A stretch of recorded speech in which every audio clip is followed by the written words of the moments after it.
Hello, everyone, and welcome back to the Whale Nerds Podcast. This is episode number 94. My name is Slater, and I'm here with Adam and Caitlin.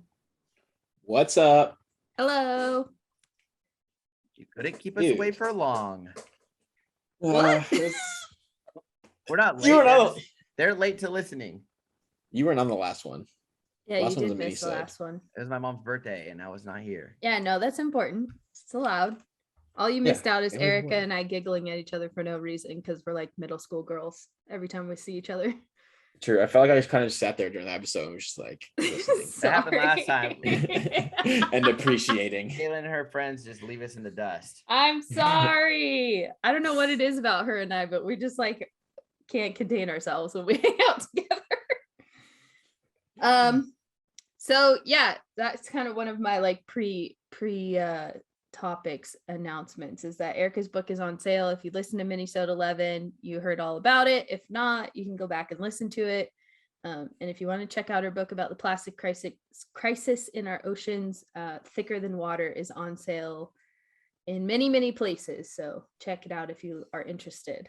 But I also just wanted to say thank you to all of our supporters, whether it's via Patreon or if you came on our trip, or if you tell people about the podcast. I just wanted to make sure that was right up at the top. Thank you for supporting us. We're coming up on, is it our third birthday in a couple months? Is that right? Yeah, it is. Yeah. So Golf clap to our supporters. yeah. And if you want to support us, we have a couple ways that you can either do that in person or you can actually order merch through our website now. So we just launched, right now what's available in our shop on our website, which is thewhalenerds.com, is stickers, which are our different logos that were designed by Samantha Chang of S. Chang Studios. And so you can check those out and we'll have more items available over the coming months, maybe for the holiday season, but maybe not. We'll see what happens. No guarantees. Get it ready before then. Stay tuned. And then we also have trips coming up in the spring. So if you want to come see hopefully killer whales, but lots of whales in Monterey Bay with us in April, we have trips on the 22nd, 23rd, and 24th of April with Blue Ocean Whale Watch. So I'm so excited for that. It's gonna be so much fun. Yeah. Adam has to take my boat out every morning to go find the killer whales before the trip. In the dark. Dude, don't think if you give me the opportunity, I will do it. I'll sniff But our them trip out. leaves at 7:30 in the morning. He's gonna have like I no can time. sniff them out. I'll sniff them out. Don't Oh worry my about God. You're gonna have to be Well, coming in. realistically, Aw. this is what's gonna happen. The first day we're gonna go out there, the CA-51s are gonna be right outside the Moss Landing Bell buoy. We're gonna be like, oh my God, like where'd you guys come from? And that's it. And then we're set. Speaking of sniffing them out, I gotta tell you one thing real quick, even though we're not doing sightings. We are doing We're sightings doing on this sightings. one. Yeah, we are doing Oh. sightings Stinker. on this one. Well, then let's cut to the chase here. Oh ladies and my gentlemen. Okay. I'm going So- first. Well, okay, so let's just frame that since you already brought it up. So this episode is part 1 of a 2-part episode. And so on this episode, we'll talk about our sightings, but then we're going to record part 2 pretty quickly after. So it'll go out the following week. But since we will have not been on the water since we had last recorded the part 2, there won't be sightings in that second episode. But the first episode, we have sightings. So Slater, what did you see? Whales. You guessed it. 2 different species of whales. Humpback whales and killer whales. But first, let me get to the humpbacks. So like 4 days ago, or I don't know how many days ago, I went out and it was really like super foggy. I texted you about it, right? It was like I had like 50 feet of visibility or less. Yeah. And I just kind of went across all my track numbers from the like previous days, and I ended up finding a mom and calf like literally in like 50 feet of visibility. I was just going slow like forever. Anyways, I found them, but every time they fluked up right when I found them. So my go-to move was just shut the boat down and listen. And every single time I would drive to them and get to them for 2 breaths, they would fluke and go down again. So it was like a very tough trip. Like I think the toughest trip I've had yet. And it wasn't because there was no whales. It was just because of the fog. Yeah. And so it led me for like at least an hour. I was able to stay with them and kind of like get up to them and then see them go down in the fog and lose them. Well, I'm listening and I felt like I was like, oh no, because if you miss them, you're like, uh-oh. Like if they get too far on that second breath, you know what I mean? Or that Yeah. second sequence, you're not going to hear them. Well, I heard a breath and I was like, it's kind of faint. And I went to it. I ended up losing the mom and baby pair and I found a single, but he was staying down for like 10 minutes or something. And so I ended up losing all my whales in the fog. At least you found some. And there was literally like 8 whales 1 mile from the harbor. So after all of this, like searching the bay in the fog, the fog ended up backing off from the beach first because the easterly wind in the morning, it like pushed it out. And yeah, there was a bunch of whales right in front of the harbor. So that was pretty exciting. We have had killer whales the last week or so. I saw them yesterday. I had to go 12 miles. Actually, I caught them at like 13 and a half miles. And I stayed with them. They were doing basically like 8 knots the whole entire time. And I left them at 17 and a half miles from home. Sheesh. Yeah, but they were breaching. Like when I got there, they breached while I was there. I got 0 photos to prove it. Somebody had to have.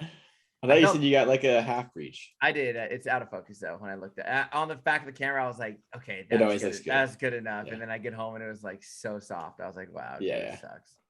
But I felt bad because Kate had been with them for a while and I didn't know what they had seen at like she had been with them for a lot longer before I got there. And she left pretty much like 10 minutes after I got there and they started breaching.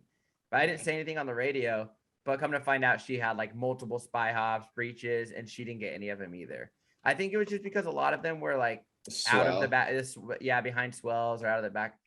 It was so weird. There was like a south swell, but then there was east wind, and so like I don't know. It was weird. It was super washer machiney.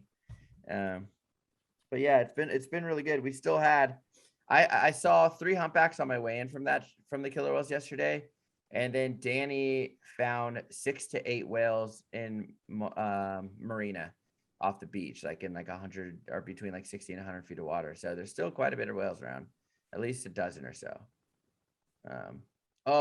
And then I missed 3 days of northern right whale dolphins, whiteside dolphins, and it's funny to hear them talk about it. They're like, I don't like to estimate dolphins, but I would say 1,000, I think. Like Bill's like, I'm not good at this, but I think there's like at least 600 whitesides here and, a couple hundred northern right whale dolphins. Wow, that's cool. Like I get super blue water. I asked my people, they didn't want to go to the dolphins. They wanted humpbacks, which I understand. Sometimes, you're there for a certain thing. So,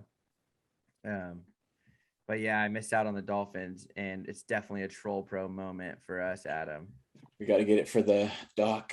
Even though Caitlin's an expert troll dude, we need Caitlin there because I've tried it multiple times and it's tough.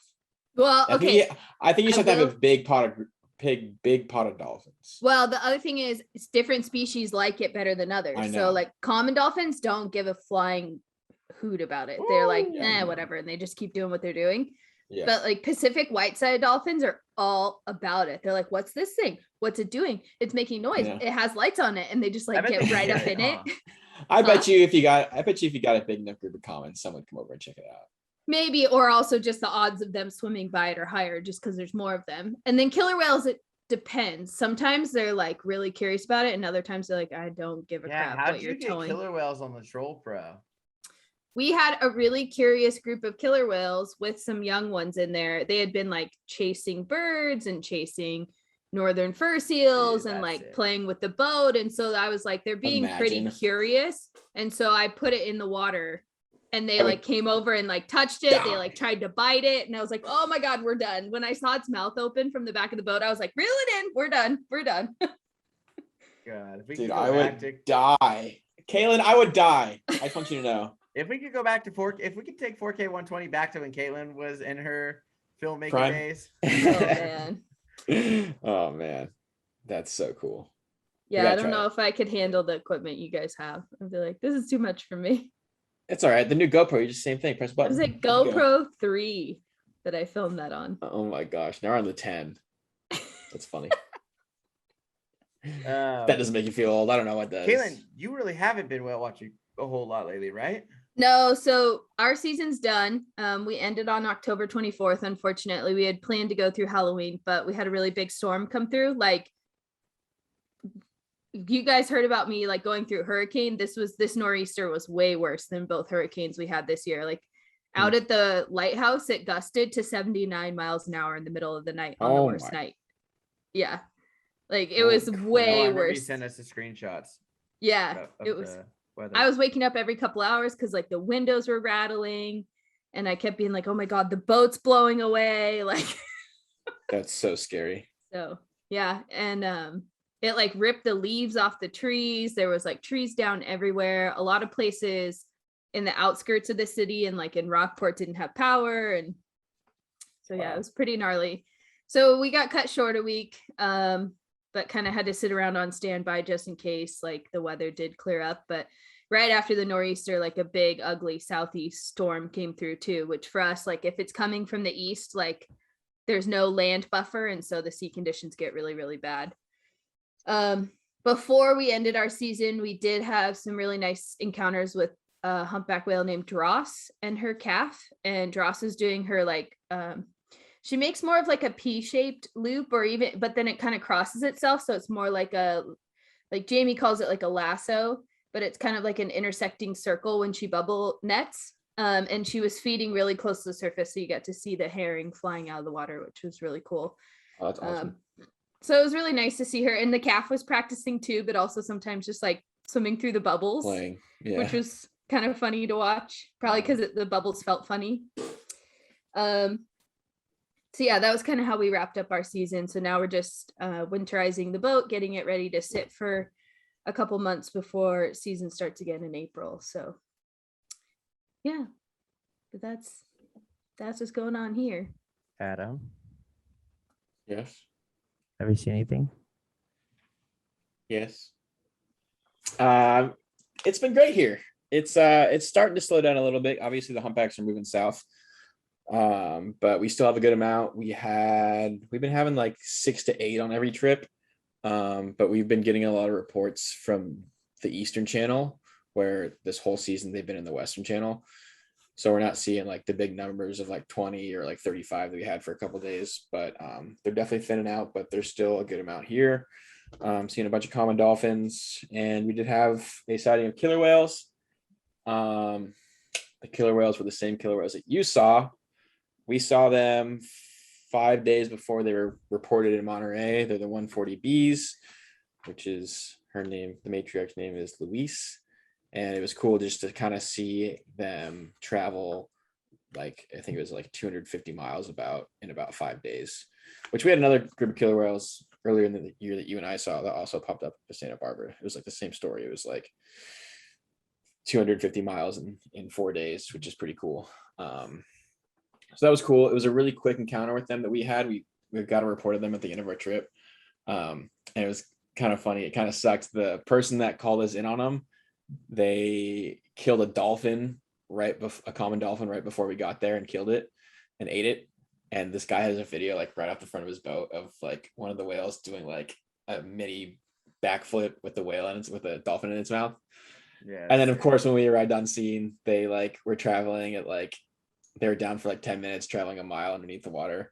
And then when we left, we put our buddy on them, and they did the same thing. So they killed a sea lion right after we left. So it's just like funny, the timing, I think it's kind of the beautiful thing about the ocean, is that the timing can be a blessing. It can also be a curse sometimes. There's only a handful of pods I've ever seen hunt dolphins, and the 140s are one of them. Really? There you go. Yeah, the 51s. The 140s are also very efficient gray whale killers. At least they were when Luis was like still with Emma. They could take a gray whale down in 30 minutes. It's crazy. It's like I nuts. need to look up who the killer whales were that ate that white-sided dolphin when it was with Nadia. No, this is with in 2016. Oh, I think it was the 140s. Really? I think I was out of town when that happened. Yeah. Oh, yeah. Yeah. Well, that's Louise's mom. So yeah. Dude, Adam, speaking of like just being late to the party for the killer whales, eating. Yesterday I'm at the Fuel Dog, and then like the guy was like just up by like doing some gardening up above, and I'm like, dude, like get down here. Like I gotta fuel my boat and get out. And so like I was like, okay, I can't wait for him. I'm gonna walk up and get him. So I start walking, and then he sees me, he waves, and I'm like, okay, thank you. Like so he's coming down, and on the radio I hear Bill go, wow, that was beautiful. And like and like to hear them say stuff like that, it's just like, okay, well, and then he goes, that was 2 killer whales breaching at the same time. And I was like, oh my God, like, oh, like I'm hearing all this, and I'm like, okay, I already knew I was 12 and a half miles away. And Yeah, so you're just like, yeah, and it's like it's brutal. I mean, so it's just funny. Right before that, he goes, Danny's like, oh, there's a humpback here. Oh, there's 3 humpbacks. Oh, the killer whales are so that like they circled humpbacks for a second. Yeah, I saw that. And then they double breach at the same time. And I was like, oh God, what's going on? Like, I obviously knew they weren't gonna eat them or like hunt them. Yeah. But I just was like, It's so never cool. know. You'll get the humpbacks in the middle of them peck slapping and tail throwing. And I've like, seen Comet breach on top of a humpback when she was, I mean, she's still really little, but when she She's was still really tiny. little, oh my God, she breached right on top of one. I was like, what That's are so you funny. Yeah, timing's everything out in the ocean. It's like our Rizzo's dolphin hunt. Like we were about to go in, but we turned around and we got the call. You just never know how it works out. you just gotta go to the bathroom. Exactly. Sometimes you gotta go to the bathroom. And then like just forgot about it as soon as you heard that they were killer whales. Yeah, didn't need to do that anymore. I did have a really cool sighting of a humpback whale that was seen off of one of the Hawaiian Islands that was seen here. And I think that's definitely the first whale I've ever had that was seen out there. And it was cool to just talk about that on the boat, about how like the different populations, there's not a whole ton of intermingling, but it does happen, so that was cool. It was a whale that was seen in like 1991, really old, like kind of an older whale for us. And Not cool really old, Adam. No, definitely not really old, but I think the oldest whale I've seen is like from like 1981. But like you have whales that were seen in like what 73 or something. I think I have one Kayla. like around there, 79 or 78 or something like that. So were you able to use the Happy Whale tool to make the ID on the boat? Yes, Oh, I've been that's using cool. that a lot, Nice. and Oh, it's yeah, all cool day. because I do a lot of the naturalizing on the boat now. So I'll just be like, we're like participating in brand new research on this boat, and we have an opportunity to be able to ID these whales instantly, essentially. And so I can talk a little bit about each whale and where it's been seen and their catalog. And people have actually really enjoyed it. They like seeing, knowing the history of the whale. So shout out Ted. Thanks for that. Yeah. So I don't think we've talked about it on the podcast. We talked a little bit about it when Ted was on the boat for Whale Nerds Weekend, but Happy Whale's coming out with a new tool for people that are like regular users that would find it helpful to be able to make an ID on the fly without making a submission. So that's an option that's starting to work its way out to folks that are high frequency users of Happy Whale. So if that's something you're interested in, you could reach out to them and see what the requirements are. But you'll get to hear, especially from Adam and Slater, that they're like making IDs while they're on the water without having to go through the full submission process, which makes it really cool to be able to give like the sighting information right there on the boat. Yeah. It's It's super helpful, and it's super fun too. Yeah, it's just cool to like have that at your disposal. I went back and was just checking through IDs, and then I found just the same week that you found yours, but you just found yours. I found an ID from 2017 that was seen in Monterey, Alaska, and Hawaii. And Whoa, really? And that's it. Yeah, That's super cool. That's awesome. Yeah, Ted Cheeseman calls, or he messaged me. He's like, are you sure you were in Monterey? Because it's super foggy, and then like the image is like it's straight fog that we're whale watching in. And I was like, well, I've never been to Alaska, and I hadn't been to Maui yet until like 2 years after this image was shot. So I was like, it's for sure from Monterey. What time of year was the image from? It was our 2017 in like spring or something. I feel like in the spring and in the fall is when you're going to catch those weird ones. Yep, that's why all the whales right now had not either been seen in the very beginning of summer, and they kept going to like Farallones and stuff, or they haven't been seen since like 2020. They're all so random right now. Yeah. I've gotten a lot of like it's. I want them to be new, but it's like you saw this one in 2020 or 2019. I'm like, dang it, but it's cool. But I'm trying to fucking catch Adam over here. Sorry, dude. Never happened. Never, Like- ever, ever. Pokemons, Dude, I'm but like it's 8 away. humpbacks. I'm like 8 away. When you grow your hair this long, maybe you'll catch me then. Dude. Adam's hair grows like a chia pet or whatever. Chia. You know what I'm talking about? My sister used to call me that when I was little. Oh my goodness. Call me a chia pet. It's funny. All right, should we get into it? Let's get into it. Okay. So this is sort of a older event that happened, but I think it kind of ties together nicely across the 2 episodes that we're going to do. So the state of California did have an oil spill recently, and it happened at the beginning of October. And I just like following this story, I've just been like, can we just like get over fossil fuels? Like, can we just figure it out already? Like, I know, right? especially like when you fast forward to like several months later, the COP26 outcomes have been just like substandard. It's like, seriously, people, like that we have the ability to get past this. That was like my main like takeaway from this. But basically what happened in Southern California was they think that a anchor drag, so like a pipeline fouling happened from a ship's anchor that was waiting to come into port. And when they first covered the story, they thought it was like a new incident that had happened because the port of LA had been so backed up because of like the working shortages and COVID conditions and like, you know, just a whole bunch of things compounding at once. And then the more they learned about it, the more they changed their story. It was like just watching it over several weeks, it was pretty interesting to see the response, because they initially were like, you know, 200,000 gallons of oil has been spilled. And then by the time the news article came out, they're like 126,000 to 156,000. And really, if you read like the play-by-play of like, people could smell it on shore at night. No one started doing anything till almost lunchtime the next day. Like the response delay from the Coast Guard was like crazy.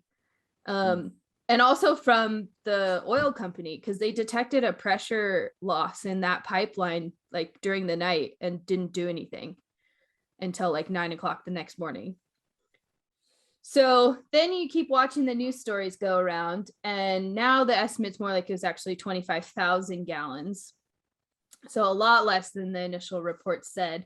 And they think that the damage actually occurred in January of 2021. So they went and inspected the area of the pipeline failure, and there's no recent signs of like sediment disturbance, and the anchor drag probably occurred like way back in January. So it was like, what? Kind of a weird story when you watch it all unfold over time. Yeah, super weird. But, you know, obviously not great. Harbors were closed for several days following the spill, or like weren't allowing incoming traffic. Like there was lots of oil booms out, and people were pretty worried about, you know, public safety and beach safety and the animals. And so kind of ugly. So then it got me thinking, like, so what happens to animals when they go through an oil spill, right? Because like, especially off Santa Barbara, how often do you see a slick at the surface? Oh, every single day. All the time, right? Every single day. But like a big crude oil spill is, you know. It's different, yeah. Yeah. So I found this article that just had come out within the last, I don't know, couple weeks. And it was about, let's see, it came out in, where's my link? Scientists still following whales. This might be where it was. Yeah, so the publication is like a public broadcast for Kenai Peninsula type news thing. I don't have the name of it right off my hand, but it's like KDLL is the short name of it. So this is a story that came from Alaska during the Exxon Valdez oil spill, which actually happened, I think, before all of us were born. And so what happened was, this was like a tanker that spilled on its way into port, and it's an Alaska-based study, and it's studying this population of transient killer whales called Chugach, I think is how you say it, transients from the Gulf of Alaska. There used to be 22 whales in this group. I think it's like 2 family lines, and they swam directly through the spill in 1989, all 22 whales. By the next year, 9 whales were dead and others were missing. And now in 2021, there's only 7 whales left. And they have not had any calves since the oil spill. Yeah. So pretty Wow. gnarly. It's like, They know that all by IDs. yeah, they've been doing so. This research group has been funded by a compensation fund from the Exxon Valdez spill. And so they've been doing these like follow-up studies of different aspects of the environment post oil spill that's been funded by the company responsible. And so they've been monitoring these killer whales like on a dedicated effort because they've had grant funding to do it. And so they're actually not going to get funding moving forward. It has been quite a while since the oil spill, but I mean, it's kind of like they have far-reaching effects, so I feel like they should still have to fund it. Yeah, Why? there's only 7 How whales have I left. never heard of that? I didn't know about the killer whale thing. I knew about the Exxon Valdez oil. Yeah. Obviously. Yeah. I don't know didn't how know I've about it never heard of either. that. But Wait, there was 22. 22. 9 The- died. the first year, Damn. And now how many's left? 7, And they haven't had babies since. and they haven't had any calves since. So it Well, I might have mean, I messed think up that the would- reproductive stuff. Yeah. Yeah, That seems like it. I mean, crude oil is pretty toxic. So Like, what, they ate it? They put it in their mouths? I mean, I don't know. They They swim just right through They it. open their mouths swim all the right time, through I it. guess. But Think about also, their like, eyes. there's The like food vapor. they're eating. Yeah, there's also like vapor that comes off the water. So like when it's could've been floating at the breathing surface in. and they're breathing it, and then they were just like, it was all over their skin, which I think there probably still does have a way to get into their bloodstream when you're like that highly absolutely. exposed. I mean, it was a lot of oil in the water. So to swim directly through the spill, like, And I'm sure that's all the food they were bad. eating, it biomagnified probably up the food chain. Yeah. That's awful. That It's sucks. it's Yeah. it's just interesting. Like obviously crude oil, I think is a different story, but like here in Santa Barbara, like I've said it before, like we'll see giant oil slicks, and Yeah. we'll see a pod of dolphins moving through it. We'll see whales going through it. And that's a natural process. It's a natural thing. It's oil seeping through cracks in the sea floor that bubbles to the surface. Mhm. So the channel has been an extremely productive zone for whatever, it's probably thousands of years, Mhm. And the oil's that- been seeping for that same and the amount of oil's time. exactly, and that hasn't changed. So when you look at it in that regard, like that natural oil, it doesn't seem to have that much of an effect on them. But when you look at crude oil and stuff like that, and there's a report of oil off of San Diego earlier this year that I think was really blown out of proportion. But I mean, who knows really the effect at the end of the day? Well, and I think it has to do with like concentration and also like yeah, how absolutely. novel the chemicals are to those animals, right? Like Yeah. maybe there is something that common dolphins have developed over time to better combat the chemical Exactly. exposure, whereas these killer whales had never whales- been exposed to this, and all of a sudden it was Exactly. like an enormous amount. Well, and then it's also like, I think you could look at the species as well. Like I think, Hmm. the lower trophic levels probably aren't as affected as, Yeah. killer whales at the tip of the top, right? So Yep. they're Yep. that biomagnification really plays a fact. Yeah. Well, and they also have a lot longer reproductive period. And Uh-huh. so like their biological processes are a little bit different than other dolphin species. Like, they're pregnant for 18 months almost. And so Yep. like, I think wonder being exposed has farther reaching effects on an animal like that. I wonder if that pod's ever been like recorded with stillborns or anything like that, or if they just haven't had anything. I want. It's something. I would have to look into. follow like the actual research group's Researchers, page. Yeah. This was just like a news article that came up from their local area. Gotcha. But let me see if the name of the research group is listed in there. They're scientists from Homer and Seward, North Gulf Oceanic Society. So it's Surprised one of the I've collaborators. Surprised I've never seen Emma talk about that. Yeah, maybe we'll have to ask her Emma about Luck. it. Yeah. But yeah, they're funded by the Exxon Valdez Oil Spill Trustee Council. And the civil suit that came out of the oil spill was a $900 million fund And that's like the funds that were drawn on to do this study for over this long period of time. But it sounds like they're not going to continue the funding. I don't know if it's because the fund's running out or if they've just like shifted priorities or whatever, but pretty compelling, pretty interesting to see such a long period of time with such horrible effects on these animals. Yeah, that's bad. So that's kind of it for the doom and gloom. Now we're going to shift to like more of a happier note to end on to lead us into part 2. Woohoo! So the reason why I wanted to like bring all this up and like show the effects of fossil fuels is because when you flip this whole concept on its head, like fossil fuels are driving this enormous climate change cycle. The industrialization of the world is fueling this, right? But whales work against this effect. That. Yeah. Right? So like whales are cultivating our oceans, they're gardening and fertilizing our oceans. And so there's this cool article that came out about a Chilean biologist, but it like took the focus of like whales generate and promote life is the title of the article from Pew Trust. And I was like, oh, this is perfect. So this researcher that they interviewed, it's just like a simple question and answer type article. But if you look at like what he's talking about Chilean blue whales. And they think that now that they've kind of teased out the details of Chilean blue whales, that they were hunted to 1% of their pre-whaling population by 1966, which is pretty incredible. But whales act as carbon sinks for our oceans. Like, what the heck is a carbon sink, right? A carbon sink is anything that absorbs more carbon from the atmosphere than it releases. So like plants, when they go through respiration, they do still release carbon dioxide. But when they're photosynthesizing, they consume more carbon dioxide than they're putting out by respirating. So, or respiring. I don't know, whichever one's the right word.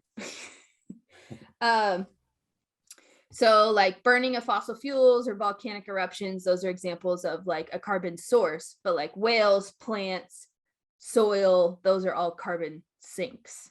Yeah.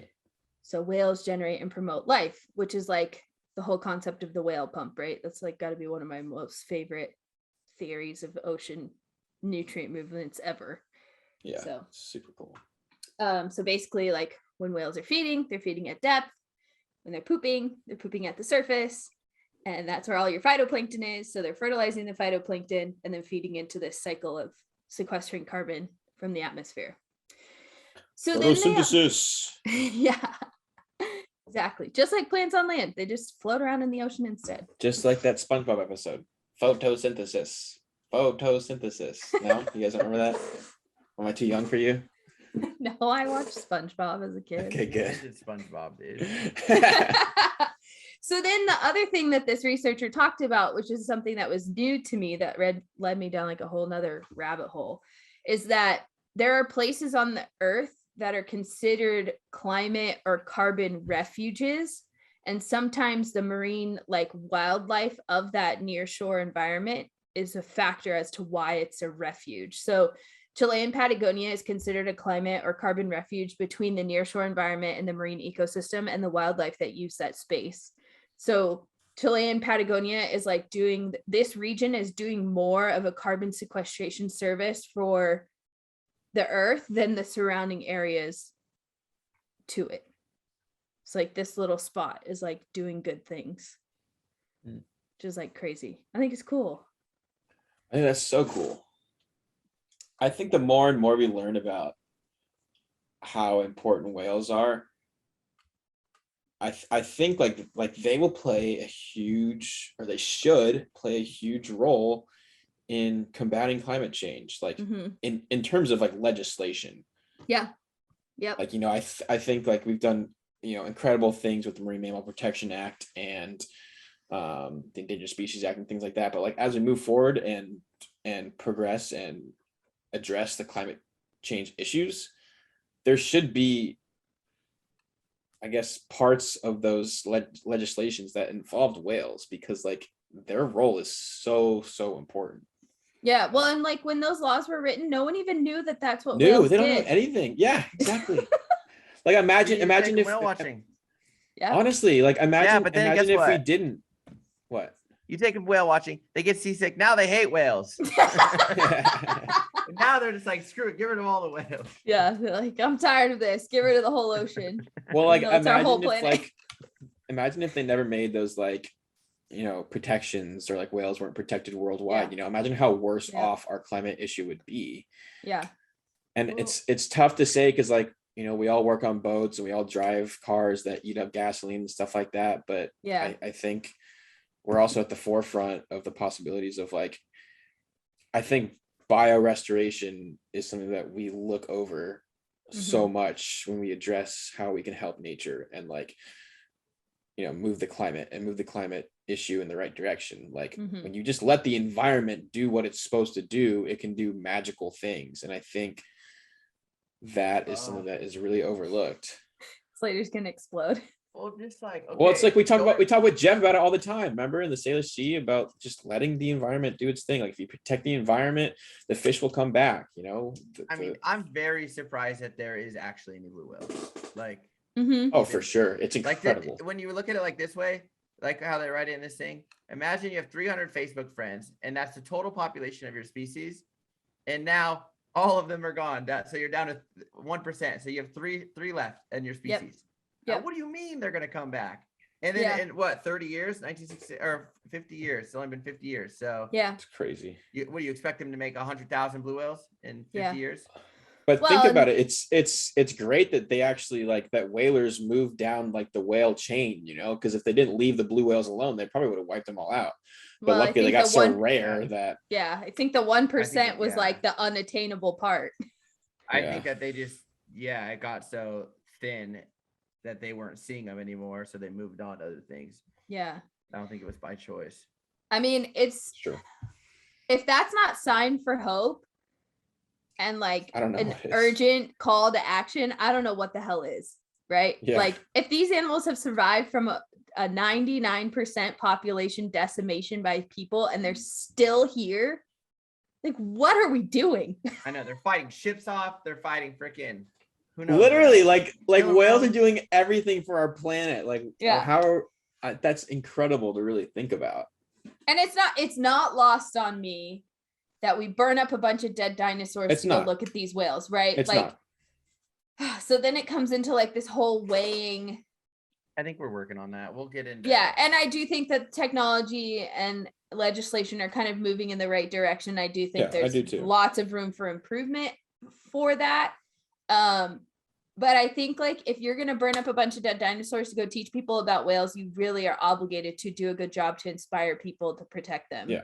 Like I feel like that should be like kind of a code of ethics thing that ecotourism has, is like Mhm. we have an impact on the environment, and so we need to create an experience that's so inspirational that people go forward and take action when they go home, which Slater's point is very true. When they go out and they get seasick, you immediately lose that Yeah, you lose that. opportunity, Yeah. which sucks, like because we don't really have a whole lot of control But over then it, right? You got to take out their husband or their wives. Or their kids, because little Yeah. kids hardly ever get seasick. I mean, they do, but not nearly as often as adults. Because then if they're like, oh, this is amazing, then they're like, all right, we Yeah. gotta save it. We gotta Well, save it. and then also doing things like podcasts or art or other ways to raise awareness on land where maybe your fossil fuel burden is not so high. I mean, even a podcast costs fossil fuels, like to everything with technology still burns Yeah, fossil technology. fuels. But Yeah. That's the thing. It's just like you got to get off the dependence there. Like even if we like a huge goal of mine in life is to have a car and a boat that is electric that runs off the sun. Like having solar panels of my own one day that I can put on a house and having that whole setup going.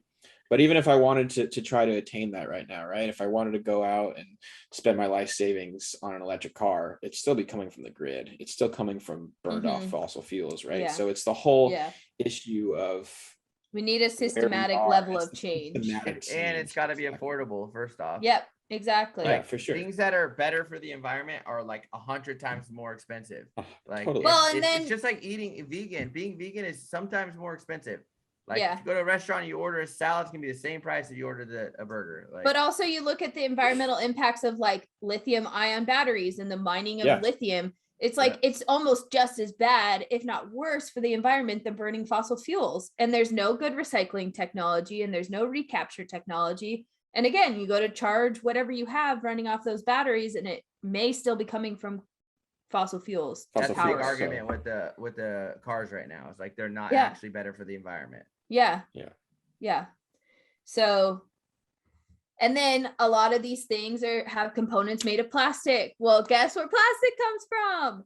Fossil fuels. Literally my whole freaking 4 years, three and 8/10 years of college was about these subjects, and it's just so frustrating. I mean, I definitely think that taking small actions is still important. It's worthwhile. Buying local not only reduces your impact on the environment, also supports your local economy. Really think about where your products are coming from and can you make them last longer between purchases?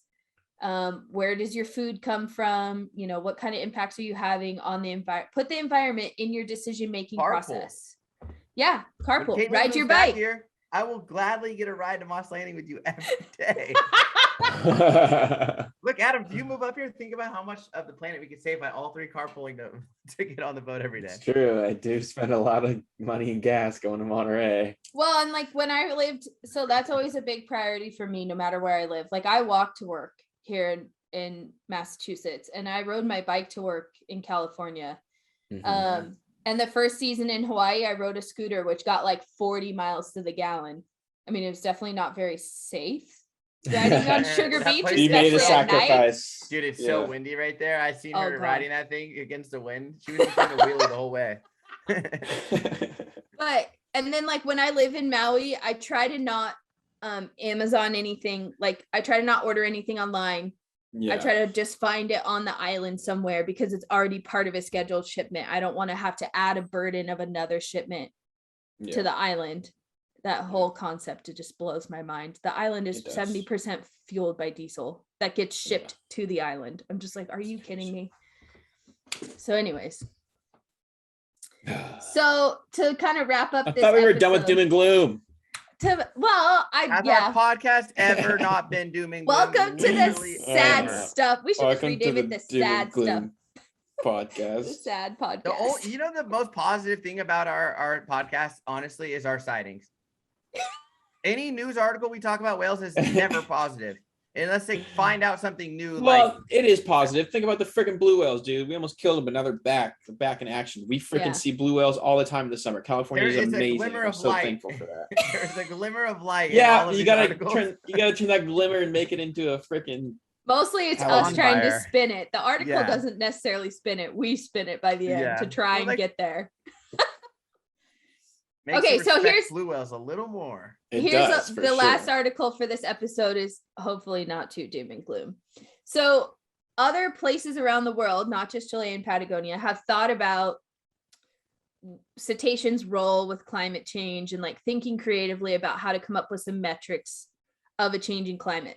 So this study came out of the UK, and it's called Sentinels as Cetaceans as Sentinels for Informing Climate Change Policy in UK Waters. So, I mean, they did get their data from stranded dolphins, but they turned it into something that is informative. So they studied stranding data of 4 different species in the UK and used it as a climate impact proxy for waters around the British Isles.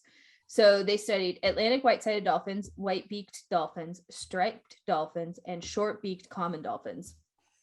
And the occurrences of strandings were very closely related to a factor of temperatures going on in the open ocean. So on colder phase events, they had more strandings of cold water species like white-beaked dolphins and Atlantic white-sided dolphins. But on warmer phase events, they had more strandings of striped dolphins and short-beaked common dolphins.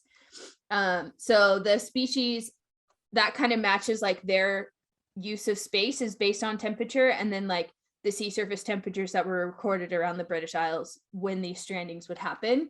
And so Weird. now they're saying that these dolphins can be an indicator species, kind of like a canary in the coal mine type of thing. Do you It's guys kind know of- what that? Do you know what that phrase is? Yeah, that my my coral tank, my Kenya tree is my canary in the coal. If that one goes out, rest of my corals are out. The But- canary stops singing, get out of the mine. Okay, so it's so funny that the cold, like, because white-beaked and Atlantic white-side dolphins, I feel like are more seen in colder waters, right? Right. And Yep. so imagine it. So is it not because it's getting too cold though? It's just No, it's just that those animals are using the space around the islands when the waters are colder, and then the warmer water species are coming in when the waters warm up. So you're more, because there's more dolphins around during those time periods, you're more likely to have a stranding of that species. Oh. It's kind of what like is in the cause? Monterey. I know, but that makes sense. It's like obviously Yeah. the cold ones are going to be during the cold time, and the warm ones Yeah. are going to be during the warm. So what But they're saying is what is causing the strandings? it's a wide variety of things. They're not linked to necessarily these temperature events. It's just Okay. more like the presence of these dolphins. It's abundance. Yeah. Yeah, is an indicator of like kind of ground truthing the sea surface temperature. Yeah. Kind of like in Monterey in the spring, you see a lot of Pacific white-sided dolphins and northern right whale dolphins because they're more cold water common species. And so when the water's cold in the spring, you see them. And then in the fall and winter, when things warm up, you see common dolphins in Monterey Bay more often. Can you back it up, Kaylin?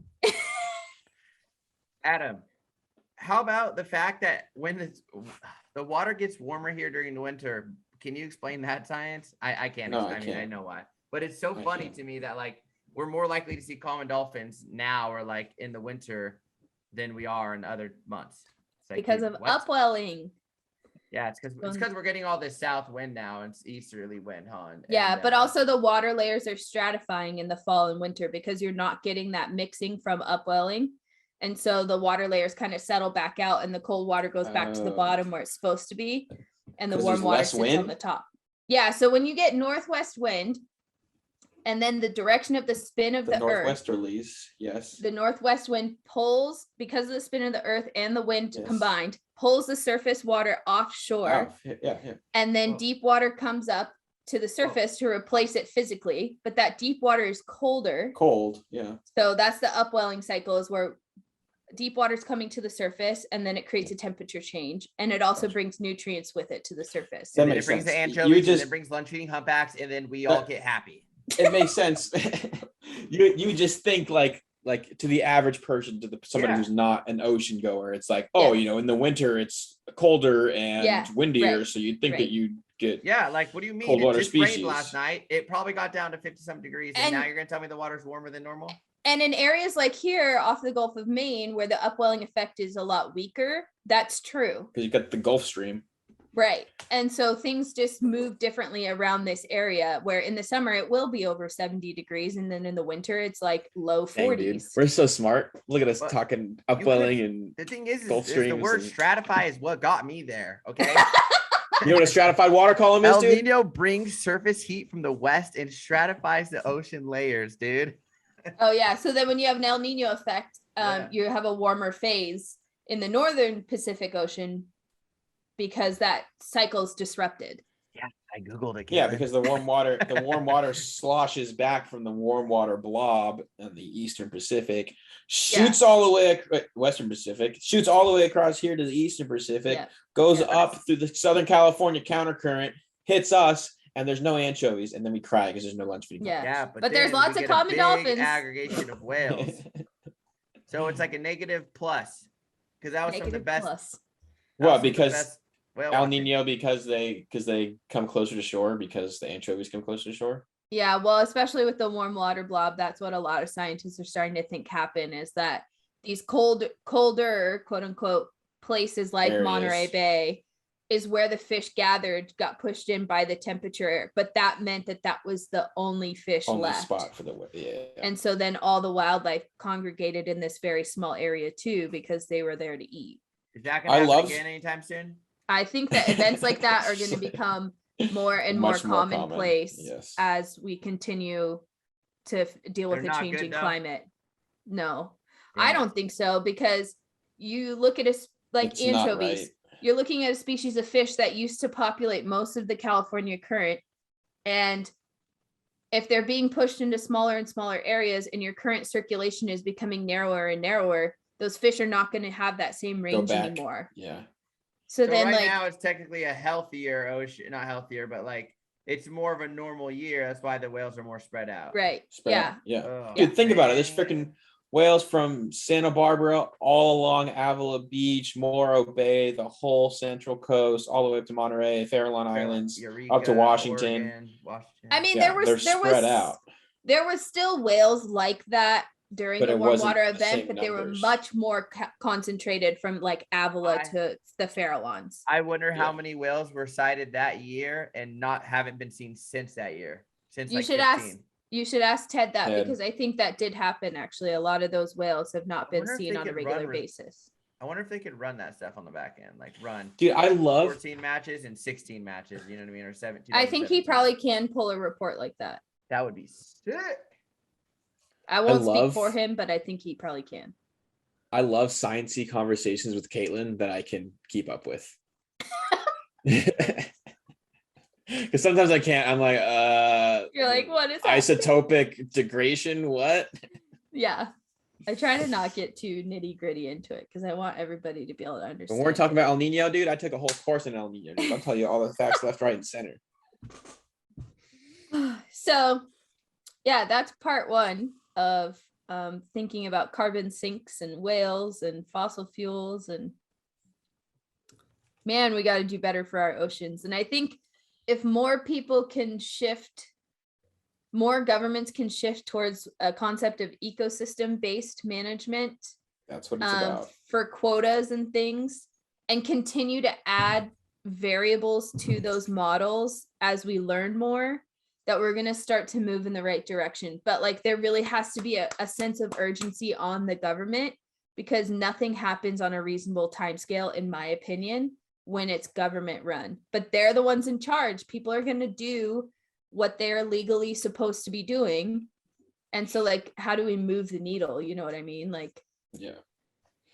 I think it's great to have these goals set in place for like CO2 emission decreases and stuff like that, and a shift to electrical systems and all that stuff. But I also think it's equally as important that we rely on our oceans to do a lot of the work for us. mm-hmm. Like at the end of the day, it should be planet water. Like the oceans play such a pivotal role Mm-hmm. in addressing the climate. And the more and more we look into like bioremediation and how if you just let the oceans be productive and protect the life in the oceans, then like it'll all work out. The ecosystems will all balance each other out. The CO2 in the atmosphere will be balanced out by the CO2 in the ocean. Ocean acidification will hopefully decrease, all that kind of stuff. And it's just like, we do, I think, really need to focus on putting some of that into legislative writing. Like, I think it's really as important. Yeah. And I think the way that people have power there is to really, when it comes to like election time, know what candidate stances are on that. You know, you need to choose from the local level like all the way up to the federal level. It just sucks that it's like, well, I feel like the ocean, like even in California, it's like out of people's minds. Like, like people don't connect ocean to elections or ocean to politics. But those are the people that are in charge of this stuff. Isn't that crazy?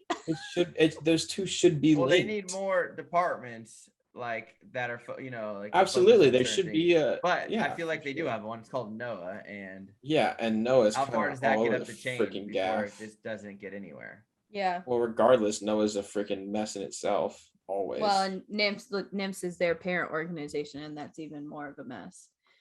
I mean, why is your National Marine Fisheries Service in lawsuits all the time across the country? Like what? I mean, I know that's how this country functions, but still, it's just like, it kind of boggles your mind. So anyways, be informed, be nice to the planet, go look at the ocean. Go look at some freaking whales on Go April 22nd, 23rd, and 24th. Or go look at some whales before then. I got trips open all winter. Damn, just, you know, take a minute and appreciate what the environment does for us. I mean, the ocean literally is the planet's heartbeat Everything. and lungs. Everything. Like, our planet would not work if it did not have the ocean. So take a minute to appreciate it. Do something nice for it today. Whatever that is. And tomorrow. And the next day. And the next day. And the day after that. So that's it for this episode. Next week we will have part 2, which kind of plays off the topics in part 1. There, you're not obligated to listen to both in the right order, but it does make a little more sense if it's in the right order. So thanks for listening, and we'll see you for part 2 of Sinking Carbon. And no, I will not get my hair cut before that episode because we're recording it right now. We'll see you in another episode. Bye, See everyone. you in 1 minute. Later.